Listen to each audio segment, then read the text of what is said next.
Okay, we're in Mark chapter 9, verse 14 to 29. And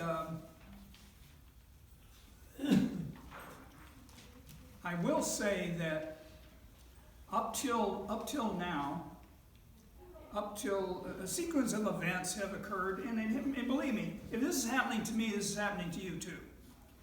A sequence of events in my life have caused my line of thought or my thinking to change somewhat. As you know, when we're very young, like when we're in our 20s or whatever, we'll find ourselves being what they call egocentric, where everything is centered on us. And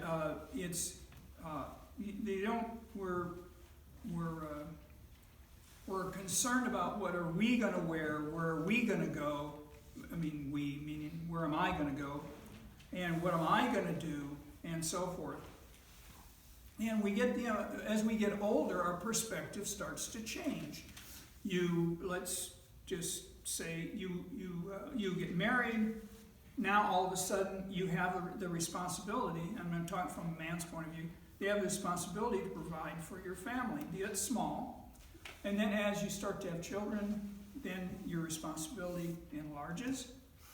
And your whole viewpoint on things changes. Now, if you become one of those 45-year-old children still living at home with mom and dad, playing video games all day long, and I hope I'm stepping on somebody's toes here, but if that's all they're doing and they're not working, they're not helping, they're not doing anything, and this is this is not looking for what God wants them to do, right? Yeah. I mean, well, just kind of like growing up too. Sometimes mom, usually not dad, but mom needs to let the child grow up. And if not, then this is where there's a lot of going on. Okay. So my attitude about things and my belief in things is somewhat changed because although I knew there was spiritual warfare, if somebody said, "Do you believe that there's spiritual warfare?" I would say, "Oh yes, sure." But I didn't really put it into perspective. I didn't really see how that would play out in a person's life or in other people's lives. And so I fell prey to this idea that it's man's intelligence that sorts out everything. It has nothing to do with God. It has nothing to do with the fact that there is a spiritual realm. Now you ask people, are there angels? And most people, I would say most people, probably some don't, but most people would say, "Oh yeah, I believe there's angels." Well, my question would be, where do you think they live? Do you think they live like in a rented apartment down there in East Austin or something? Or do you think that the fact that we can't see them means that they are in a different dimension, a different realm, which we would call the spiritual realm, in the same spiritual realm where God lives, if we can equate him like he's a person looking for a place to live, looking in the want-ads to see where you can find a place to live. So, that being said, many of our, and this is a quote by the way, many of our leading evangelical Bible colleges and seminaries where they train people up to become priests or become ministers, they often innocently ignore, okay, so that's one. They may be ignoring the spiritual realm innocently enough, or deliberately glossing over it, not even putting any attention on it at all, or even ridiculing people who talk about the spiritual realm, the topic of spiritual warfare in general, and satanic demons conflict in particular. So Carl Payne wrote this in this book that I've been reading. And so, how does this affect us in our everyday? How can potential Christian leaders be told and taught that their emphasis as a leader in their church should not be on the spiritual realm when we're told in Ephesians 6:12, this is what it says, for our struggle is not against flesh and blood. I mean, our struggle is not against flesh and blood, but against the rulers, the authorities, and the powers of this dark world. Okay, so those are the rulers and authorities that are in this, it is a dark world that we live in, and against the spiritual forces of evil in the heavenly realms. So how can you read that scripture and say, well, that's all, whatever. It's not my job. Well, it's not my job, or maybe if I just ignore it, it'll go away. I believe that when our world chose, and our culture did change, it chose to be man-centered instead of God-centered. Everything changed. Now this happened long before we were alive.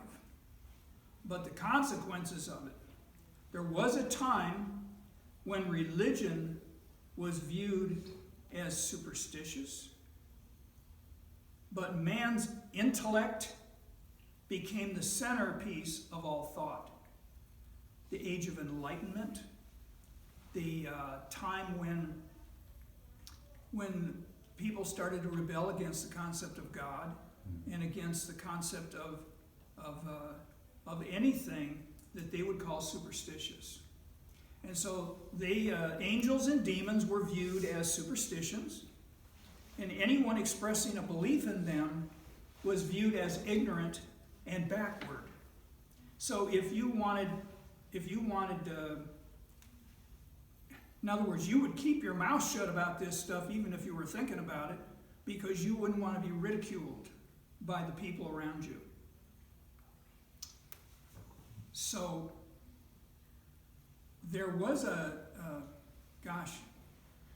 and this is why I realize not everybody is interested in history like I'm interested in history, and I'm really interested in church history, and so I have a book that was recommended to me that I got that I think I've read 4 times, because it's got so much information you couldn't possibly get it all the first time through. But what about during the times of the Bible? What did people believe in then? We see in many scriptures out of the Bible, the people accepted the fact that people could not only be demon-possessed, but they could also have demons driven out of them. So today,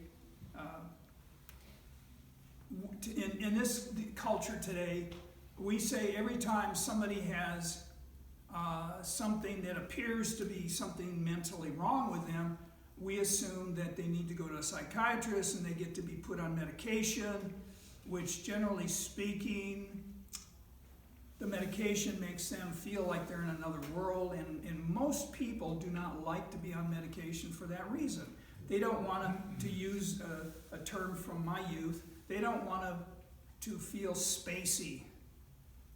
They don't want to be a space cadet. They don't want to be in and out. Yeah. Well, yeah, I guess I used that term. Today we're going to read about such an account of a boy that had an evil spirit, what they call evil spirit, or depending on the translation, he had a demon. So remember where we were from last week. Jesus and Peter and James and John had gone up to a mountaintop, and in that mountaintop, Jesus had been transfigured before their eyes. He became I'm searching for a really good term, but they said his clothes were whiter than any white that anybody could ever bleach them out or wash them out. It was he was, I would say, he didn't say he was glowing, but that's the best thing I could come up with. Well, He was, oh, go ahead. I'm sorry, the NIV say dazzling. Dazzling, yes, Dazzling. he was dazzling for sure. And remember, Elijah and Moses appeared with him. And so here's Peter, James, and John probably totally freaking out. And they're seeing this happen before their very eyes. And it's a brief encounter of the fifth kind, I guess. Close encounter. So they come down from the mountain now together after that experience. And this is where we pick it up. Okay, so this is 14. Okay. And when he came to the disciples, and what that means is, once he came down from the mountain with 3 of his disciples, okay, so there's at least 9 apostles down there, the disciples. He saw a great multitude around them. The multitude was around the disciples, and the scribes disputing with them. The scribes were the religious scribes, were like the attorneys. They knew the law of Moses inside and outside. They could quote you chapter and verse, which they didn't have at that time, but and they were following Jesus and his disciples for one reason and one reason alone. Watch him. They wanted to set up a sting operation. They wanted to catch Jesus saying something he shouldn't say, answering a question in a way that he shouldn't answer, so they could bust him. Because he was causing such an uproar in the world, certainly in their world, that they had a choice. They could either let him continue as he was, in which case, as one of the religious Pharisees said, he's got the whole world coming after him, following him. If we let this go on, we're going to be out of a job, basically. And we don't want to be out of a job. We like it. That's like the politician that's been in office for 40 years that says, no, I'll do anything to stay in office because I'm used to the special parking permit, and I'm used to the little extra, Fringe benefit. yeah, the fringe benefits of being a politician. So so Jesus sees this. Comes down. He sees this commotion. He sees all these people surrounding his disciples and arguing with him. And he sees, of course, the scribes. And so this is what he says.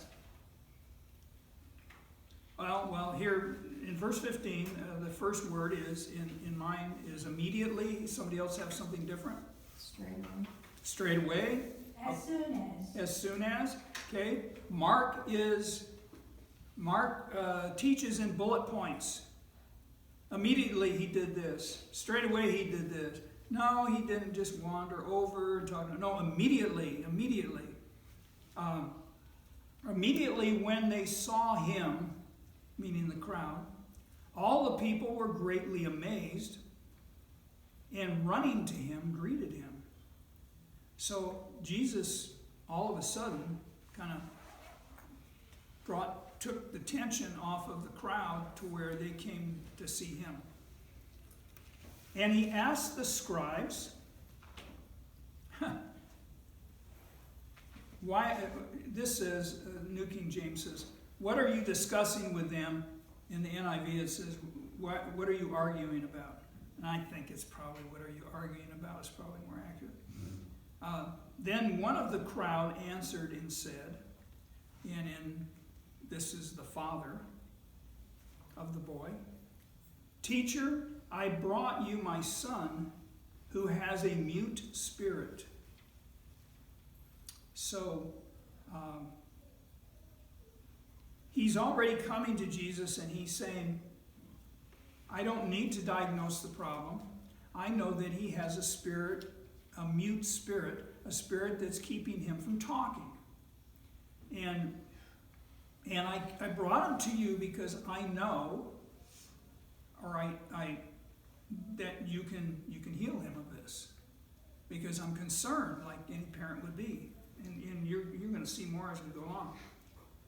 And wherever it seizes him, meaning the demon or the spirit, it throws him down. He foams at the mouth. He gnashes his teeth, and he becomes rigid.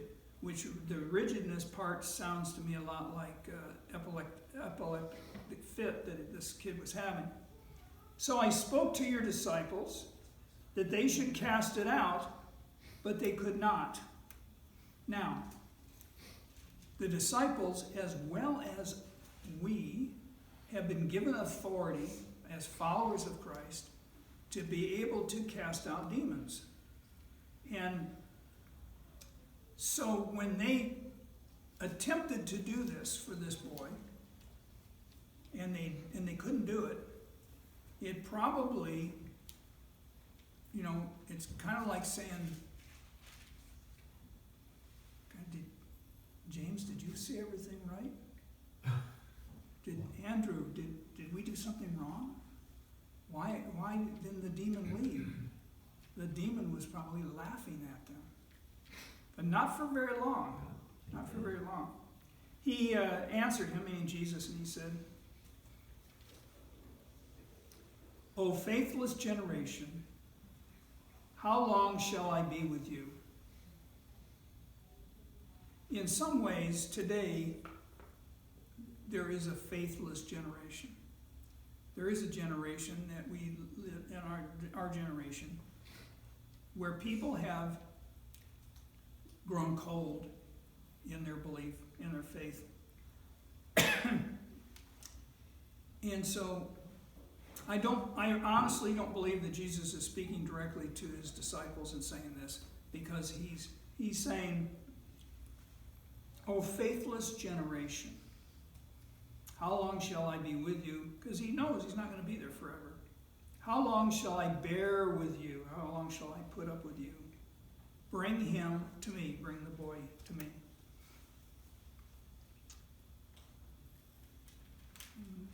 Okay. Verse 20. Then they brought him to him, meaning to Jesus, and when he saw him, and when it says, when he saw him, when the demon saw Jesus, I think panic set in. Those demons know. Look at, we may not notice that there is a like if you're in the military, a private knows, first of all, that everybody's above them. They're on the bottom. So when the sergeant comes up, or even the corporal comes up, you recognize the authority figure, and if they tell you to do something, you hop to it and you do it. One sergeant comes up to another sergeant, then it's another story. So the demons have a hierarchy also. They have a person that's in charge of their, say they're in this boy. There could be several demons. Remember, Mary Magdalene had 7 demons. There was one,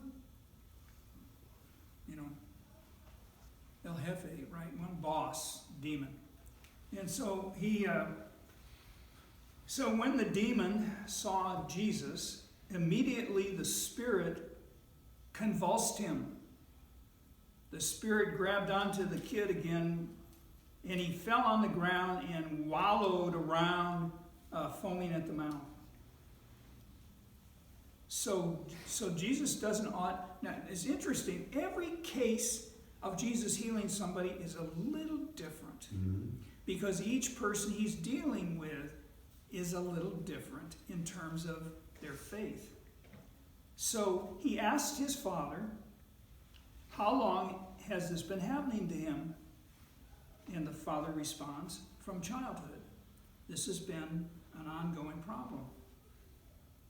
And often he is, the demon, has thrown him both into the fire and into the water. For what reason?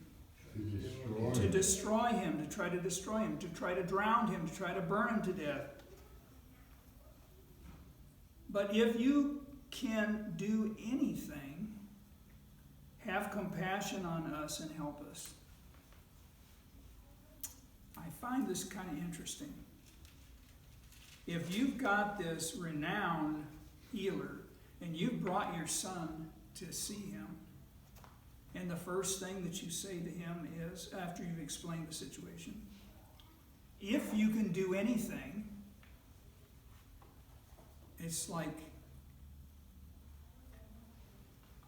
if it's possible, I don't know if you have got the power to do this, or if you care to do this. But if you do, if you can do anything, then have compassion on us, the Father and the Son. And this isn't the end of this little discussion. 23, verse 23. Jesus said to him,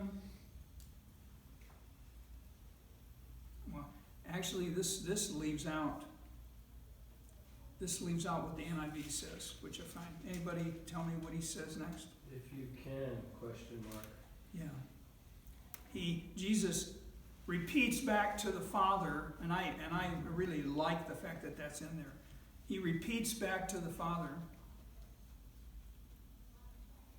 If you can. He quoted the Father, if you can, as if to Yeah. say, if I can, like. Yeah. So I kind of like saying, what do you mean if I can do anything? Yeah. If I can't do anything, why are you here? Well, why'd you get me? Why did you come? That's like going into the doctor's office and saying, well, doctor, I know what's wrong with me. Oh, well, tell me, what medical school did you go to? Well, I know, but I've had this problem before, and this is what I think you ought to do, and just write me this prescription. I'll be on my way. I hear that every day. Oh, do you? Hey, well, verification. Verification. Okay. Give me what I need.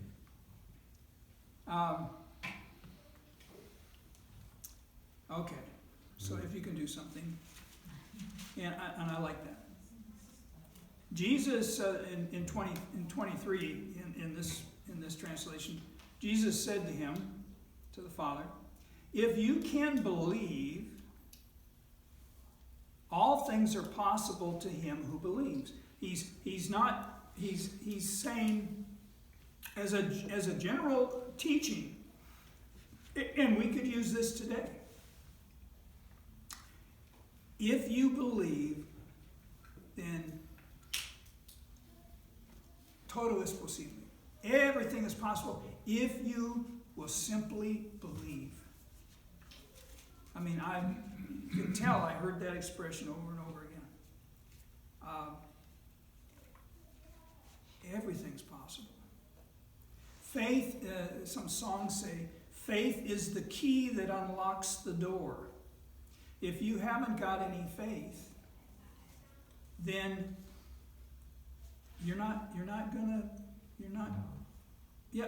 I honestly, and I think Scripture backs that up to say, faith is also a gift. Mm-hmm. It's a gift of God. We don't have, you talk to some people and they'll say, you talk about faith and they'll say, oh, faith, schmaith. If I can't see it and touch it, whatever, and I say, oh, really? Let me ask you a couple of questions. When you walk into your house and it's dark, and you reach around for what are you reaching for? The light switch. You have faith or belief that if you flip the light switch, what will happen? The light will go on. If you paid your power bill, the light will go on. If you got a bigger problem if the light doesn't go on. Okay. Another example. Have you ever flown anywhere in an airplane? Oh yeah, many times. I said, okay. I want you to imagine for a second the weight, the hundreds and hundreds of tons of weight that are in an airplane. When you get on that airplane to go fly somewhere, are you telling me that you're not getting on that plane by faith? That that plane's going to stay in the air long enough to get you from point A to point B? Well, yeah, but, make all kinds of excuses why. And faith in the pilot? You don't know where he was last night. Yeah, you don't know. You have no idea. He may have a cardiac arrest in the seat up there. That's true, well. I mean, there's all kinds. You get on that plane with faith. So don't tell me you don't have faith. You just have misdirected faith right now, because your faith should be in the Lord Jesus if you want something to happen like this father did. So let's see what happens next. 24. Immediately the father of the child cried out and said with tears, that was great, Lord, I believe. Help my unbelief. Lord, I believe, but help my unbelief. Honesty. He was being honest with him. He was being humble. He was saying, I want to believe. I really want to believe. Help me. Help me. Help me in my unbelief. When you approach Jesus with humility and you simply say, I don't know where to turn next. I don't know what to do next. I feel I'm boxed in. I feel that there's no hope for me. I believe that you exist. I believe that you can help me. But I'm a little shaky in that. So would you help me in my unbelief? And his answer always will be, of course I will. Of course I'll help you. Because of the way you're coming to me. 25. Okay, I want to make sure I have a habit of going past the verses. When Jesus saw that the people came running together, and all of a sudden, he sees that all of a sudden the crowd's being attracted by what's going on with this boy. And since the father had already said, I want to believe, help me, he rebuked the unclean spirit, saying to it, deaf and dumb spirit, so evidently he couldn't hear as well as couldn't speak. He wasn't just mute. I command you, come out of him and enter him no more. Important little addition to that sentence. Deaf and dumb spirit, I command you. Command means Jesus has the authority over the demons. This is not, by the way, one of those boxing matches where you have in this corner you've got Jesus, Lord Jesus, and in this corner you've got Satan, like they're equally matched. No. And they're going to punch it out until I wonder who's going to win. I got news for you. He's already won when he rose from the dead. Jesus allows Satan to do what he's doing for his purposes. He's a tool. So yeah, don't ever get the impression that somehow the demons and Satan have power over the people of God, because they don't. And we can go into that further too. But he rebuked them and he told them, I command you, come out of him, and don't pack up your bags and don't come back. When you leave that person that you've been demonizing, you're a failure. You go directly to the pit. But if there was somebody in the room there, or if he thought there was a chance he might be able to come back, then, and that's why I think it's important where he said, and enter him no more. Get out and stay out. Yeah, right. Put that no vacancy sign up there. Okay. 26. When the spirit cried out, he convulsed him, the boy, greatly, and he came out of him. Not because he wanted to, but because he had been commanded by the Son of God to come out. And he became as one dead. In other words, he was, man, if you had just gone through what he went through, I'd be laying flat on the ground too. And just worn out, wrung out like a wash rag. And so many of the people said, oh, he's dead. But Jesus took him by the hand, which he didn't have to do because he knew he wasn't dead. But just for the sake of the people, he took him by the hand and he lifted him up and he arose.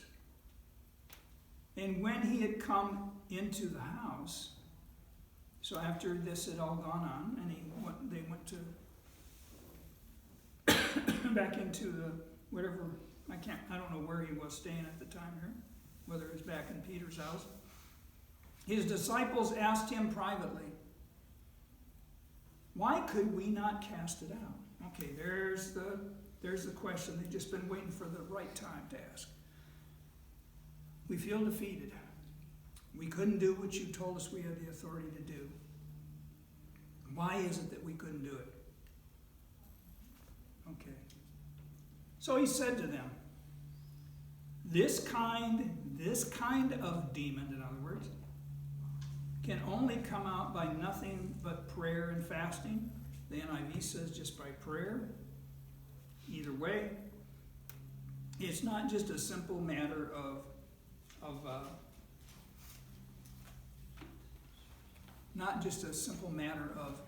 commanding the demon to come out. Now Jesus can do that because he has the ultimate authority. He can command that demon to come out and stay out. But even though we're given the authority to do that, and certainly they were too. Here they are. They're walking with Jesus, right? They're following him. He says, now, this kind of demon, you have to treat this a little bit differently. And Jesus prayed and fasted too. Sure he did. He prayed every day. Yeah. Yep, he sure did. My Bible, for some odd reason, doesn't say the fasting part. Right, mine didn't either. Mine's got a little asterisk down Yeah, there. no, That's a pretty important part of it. Yeah. Yeah. Well, it's in the New King James though. Right, and that's what I was And reading. Jesus says in one place, he says, when you fast. And it's like he's basically saying we should at some time or another, we should be fasting. And like you've said before, it's not necessarily food. We could fast from TV, we could fast from the Distractions. internet, or Facebook, or Telephone. all kinds of stuff. Oh, no, don't mess with my telephone. Yeah, the cell phone, right? No, you're right.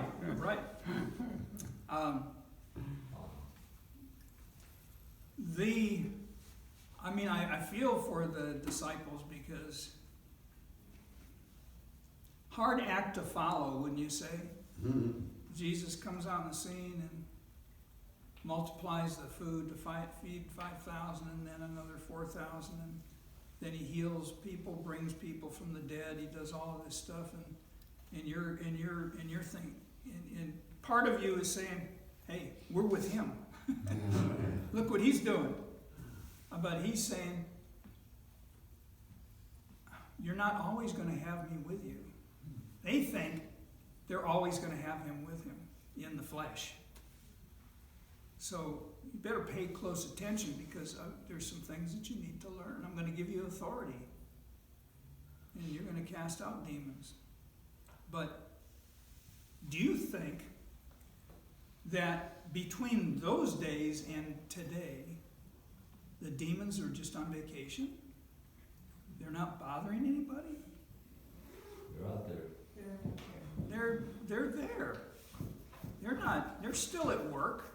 It's just that I think they're laughing because the whole world is kind of gone nuts, and they're all saying, well, I mean, we're dressing kids up as demons on Halloween.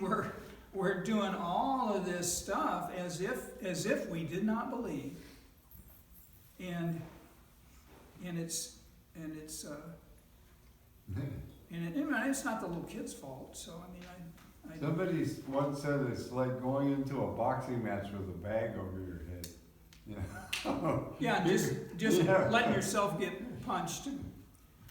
So today, and by the way, I fully agree. I fully agreed with the author of this book that I've been reading when he said some people preach that there's a demon under every rock, and he said no, not everything that's caused. There's the flesh, the world, and spiritual warfare. The flesh, the world, or the world, the flesh, and the devil, basically. So if you're having a problem, it could be one of those three sources. It isn't always the demon. It isn't always a psychological problem but there are certainly times, and he brings this up in his book because he's a Baptist preacher. There are times when I will send somebody to a counselor and say, okay, I've done what I can do, and this is not a demonic thing, so you need to go see a good Christian counselor and get some of this, see what he can do to help. Or if it's a physiological thing, if it's something with your body that's causing a problem, then but I think that there's room for disagreement on that as to what's really causing the thing. There is, if you're kind of curious about this subject, you can go on YouTube and you can look under Carl with a K, Carl Payne, P-A-Y-N-E, and you can look up. He does a series of 4 1-hour teachings, and he's not real. You'll tell he's not real savvy with all this high tech stuff, but he does cover a lot of what's in the book. So if you're ever curious about wanting to learn more about it, so that you're just aware of it, I think part of the when you go to see a doctor, the thing that the doctor's doing to begin with is diagnosing your problem, right? You go in and he gets a lot of, if he's a perfect stranger, he gets a lot of information from you, your medical history, and those long forms that we hate to fill out. And the doctor will look at it and say, well, I'm not for sure, but from what you're telling me and from what I'm doing an examination with you, this is something that we need to test for to see whether this is what your problem is. My diagnosis could be correct. Or maybe it's just absolutely crystal clear by your symptoms that that's what you got going on. And that is exactly what a Christian counselor would do as well. Because you can't rule out, although according to Carl, there's a lot of Christian counselors that don't buy into the spiritual warfare thing. To them, it's all either up here or it's not. And again, I don't believe that either. But the main thing is, God is the authority over all of these demons. He has given every born-again, true follower of Christ, he's given us the authority to be able to deal with demons. And which probably, in most cases, would scare everybody to death. It actually kind of excites me to know that there's something we can do about these things. When you have a friend that is hearing voices in their head tell them that they're no good and they're never going to amount to anything, other than what you used to hear from, if you were unlucky enough to have parents that told you that at home,